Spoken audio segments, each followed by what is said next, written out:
Bismillahirrahmanirrahim. Assalamualaikum warahmatullahi ta'ala wabarakatuh. Kembali lagi di Belajar Hakim.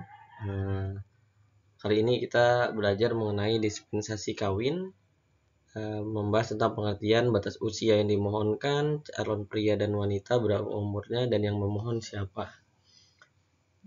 Dispensasi kawin menurut Perma nomor 5 tahun 2019 pasal 1 ayat 5, dispensasi kawin adalah pemberian izin kawin oleh pengadilan kepada calon suami atau istri yang belum berusia 19 tahun untuk melangsungkan perkawinan.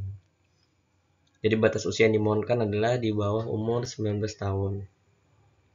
Nah, siapa nih yang memohon? Permohonan dispensasi kawin diajukan oleh pertama orang tua. Jika orang tua bercerai, tetap oleh kedua orang tua atau salah satu orang tua yang memiliki kuasa asuh terhadap anak berdasarkan putusan pengadilan. Yang ketiga, jika salah satu orang tua meninggal dunia atau tidak diketahui alamatnya, dispensasi kawin diajukan oleh salah satu orang tua. Selanjutnya, wali anak jika kedua orang tua meninggal dunia atau dicabut kekuasaannya atau tidak diketahui keberadaannya. Dan yang kelima, kuasa orang tua atau wali jika orang tua atau wali berhalangan. Dispensasi kawin diajukan kepada pengadilan yang berwenang dengan ketentuan sebagai berikut. Pengadilan sesuai dengan agama anak apabila terdapat perbedaan agama antara anak dan orang tua. Pengadilan yang sama sesuai domisili salah satu orang tua atau wali calon suami atau istri apabila calon suami dan istri berusia di bawah batas usia perkawinan. Adapun hakim yang mengadili permohonan dispensasi kawin adalah hakim yang sudah memiliki surat keputusan Ketua Mahkamah Agung sebagai hakim anak, mengikuti pelatihan dan atau bimbingan teknis tentang perempuan berhadapan dengan hukum, atau bersertifikat sistem peradilan pidana anak atau berpengalaman mengadili permohonan dispensasi kawin. Jika tidak ada hakim sebagaimana disebut di atas, maka setiap hakim dapat mengadili permohonan dispensasi kawin. Ini gambaran beberapa kasus yang terjadi oleh permohonan dispensasi kawin. Pada hari sidang pertama, pemohon wajib menghadirkan anak yang dimintakan permohonan dispensasi kawin, calon suami atau istrinya, orang tua atau wali calon suami atau istri. Apabila pemohon tidak hadir, hakim menunda persidangan dan memanggil kembali pemohon secara sah dan patut. Namun jika pada hari sidang kedua pemohon tidak hadir, maka permohonan dispensasi kawin dinyatakan gugur.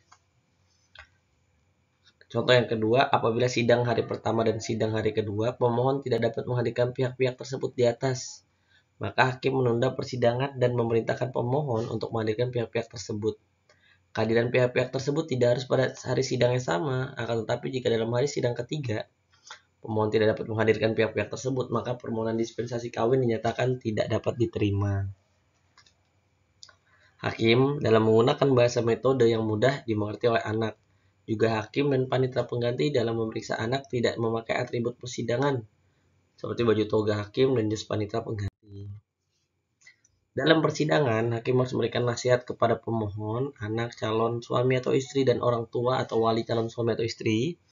Nasihat disampaikan untuk memastikan pemohon, anak, calon suami atau istri, dan orang tua atau wali calon suami atau istri agar memahami resiko perkawinan terkait dengan nanti berhenti nggak pendidikan anaknya, terus masih bisa lanjut nggak sampai wajib belajar 12 tahun, atau nanti gimana, siap nggak organ reproduksinya, atau gimana dia udah bisa nggak nyari uang nanti dikatain masyarakat gimana, dan potensi perselisihan dan kekerasan dalam rumah tangga karena masih di bawah umur, jadi masih sangat mungkin untuk labil. Nah, nasihat yang disampaikan oleh hakim dipertimbangkan dalam penetapan, dan apabila tidak memberikan nasihat mengakibatkan penetapannya batal demi hukum. Penetapannya juga batal demi hukum apabila hakim dalam penetapan tidak mendengar dan mempertimbangkan keterangan anak yang dimintakan dispensasi kawin, calon suami atau istri yang dimintakan dispensasi kawin, orang tua atau wali anak yang dimohonkan dispensasi kawin, dan orang tua atau wali calon suami istri. Mungkin ini saja yang dapat disampaikan. Bila ada yang ingin didiskusikan, karena ini belajar bareng, mungkin ada kesalahan dari penyampaian saya, silahkan diskusi di kolom komentar. Terima kasih.